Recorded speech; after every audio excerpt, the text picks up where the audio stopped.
This is going to be video number 77 on your Firearms Defense channel.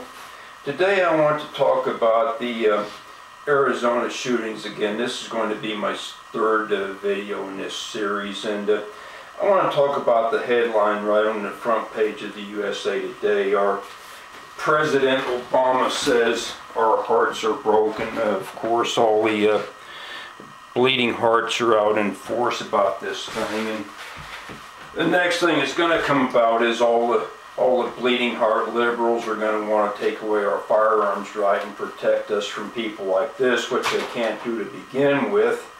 And I'm just thoroughly fed up with all that, because that's all politicians are good for, and they're not going to be able to do anything about it. And the gun laws they have on the books now didn't stop this thing. All the other gun laws are going to pass aren't going to stop this thing, and that's where it's at with me. I don't need to hear from the politicians about this at all, least of all President Obama. Now, the other thing is, my attitude is directly from a couple of movies that I have an interest in, that I've watched several times and just love to watch. And I want to read you dialogue from a couple of these movies, because these are the attitudes we need to develop in this country to get past all this stuff and start treating these people the way they should be treated. Okay, the first one is from the movie Full Metal Jacket, which is one of my all-time favorite movies, and it's at Marine Corps boot camp where the drill instructors are turning the young men into killing machines who'll go off and kill for God and country without a second thought. And this drill instructor, who is not a politically correct or sensitive individual by any means, is lecturing his recruits at the rifle range, and he says, "Do any of you people know who Charles Whitman was?" Nobody answers. He says, "None of you dumbasses know." And this private cowboy stands up and holds his hand up. And he says, "Sir, he was the guy that shot all those people from that tower in Austin, Texas, sir." And the DI says, "That's affirmative. Charles Whitman killed 12 people from the 28th story observation tower at the University of Texas from distances of up to 400 yards. Then he asked, "Anybody know who Lee Harvey Oswald was?" Naturally, everybody holds up their hand because he's world famous. And so the DI says, "Private Snowball, who was Lee Harvey Oswald?" And the Private Snowball says, "Sir, he shot Kennedy, sir," which is about as much as anybody knows about that.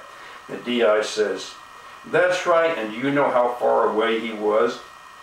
And Private Snowball says, "Sir, he was pretty far from that suppository building," and everybody starts laughing, you know, and the DI says, "All right, knock it off. 250 feet. He was 250 feet away and shooting at a moving target. Oswald got off 3 rounds with an old Italian bolt-action rifle in only 6 seconds and scored 2 hits, including a headshot." Well, I don't believe that for a minute. I just don't, but that's all the conspiracy theories out there. Then the DI asks, he says, "Do any of you people know where these individuals learned to shoot?" And this Private Joker raises his hand. DI, "Private Joker?" Private Joker, "Sir, in the Marines, sir." The DI says, "In the Marines, outstanding. Those individuals showed what one motivated Marine and his rifle can do. And before you ladies leave my island, you will all be able to do the same thing." So, needless to say, this drill instructor in this movie was not politically correct and sensitive. In fact, the Marine Corps isn't politically correct and sensitive in general. And then my other favorite movie of all time was Clint Eastwood's movie, The Unforgiven. I just love that movie, especially the last scene where he goes into the bar and he kills all these people. Now, it's the last scene in the movie when Will Money goes into the bar where Little Bill and his deputies are. It's raining outside and the water is dripping off Will Money. And he goes in there. Now, Little Bill has killed Will Money's friend, and they have him displayed in a wood box in front of the bar. So Will Money steps into the bar, and slowly everybody realizes that he's there, and they all turn around and stare at him. He's just sitting there looking like death himself, you know. Here's the dialogue and what happens. First thing is, Will Money says, "Who's the fellow who owns this shithole?" Nobody speaks.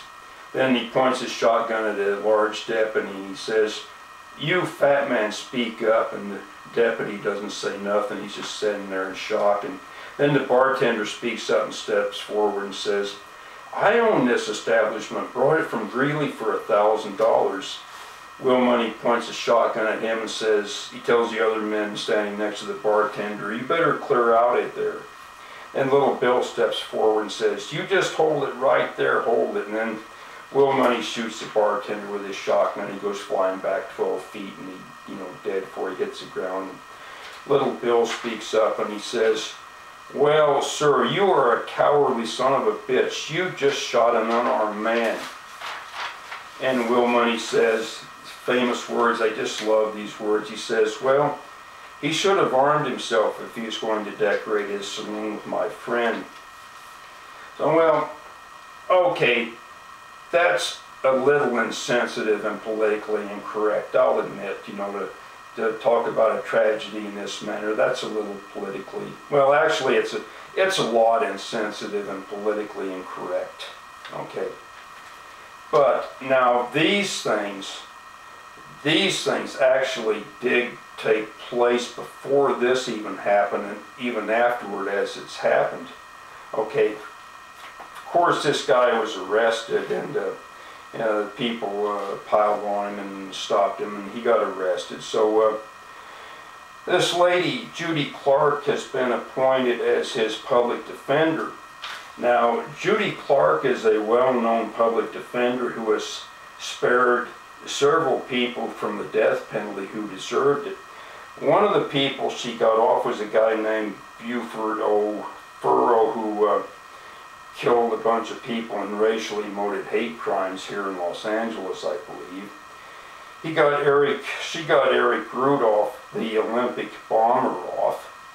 She got this Zacharias Moussaeui, or Mousssaeui,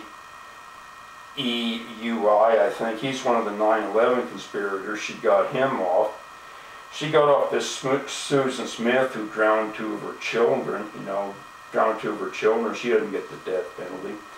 She got Ted Kaczynski, the Unabomber. She got him off, So she had she defended all these people and got them spared from the death penalty.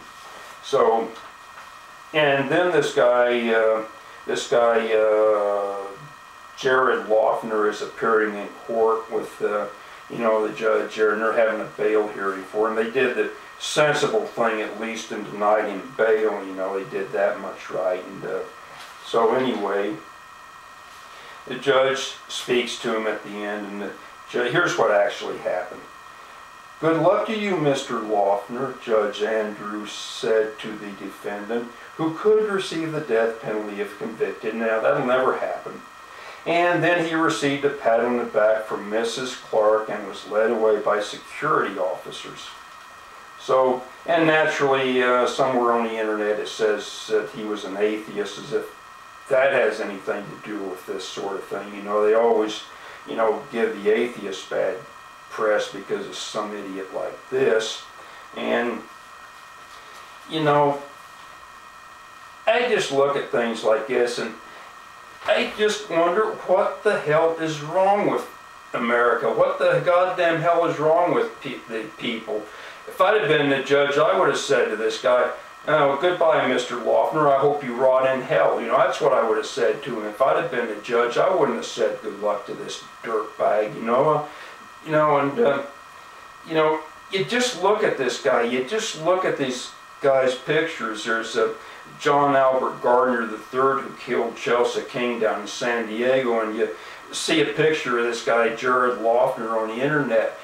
And I just look at the picture of these people, and it just absolutely makes me sick to my goddamn stomach. And I'm looking at these people, and all these people that are in doing life in prison or on death row, and I'm thinking, what the goddamn hell is the matter with our country? Why aren't we getting rid of these people? You know, what the hell is going on? You know, and where's all the righteous anger? Where's all the indignation? You know, how come 90% of the people aren't carrying concealed weapons and wasting people before these things get out of hand? You know, what the hell is going on?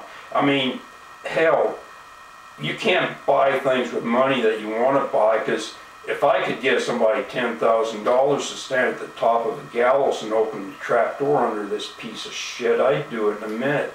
I'd have him come up there, and as he was standing on the trap door, I'd say, goodbye, Mr. Lochner, see you in hell. Open the trap door, watch him drop, watch the rope pay off, and say, bring up the next one, let's get it done.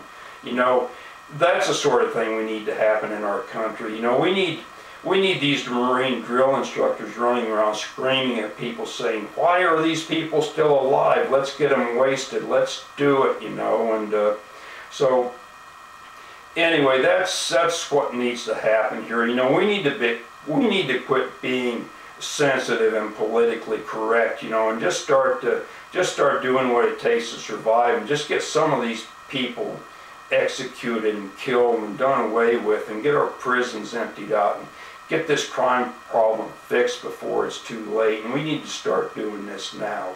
So anyway, I'm going to sign off from video 77 here. I've ran it on for about 11.5 minutes here, and I guess that's about all I need to do tonight. So I'll see you on video number 78.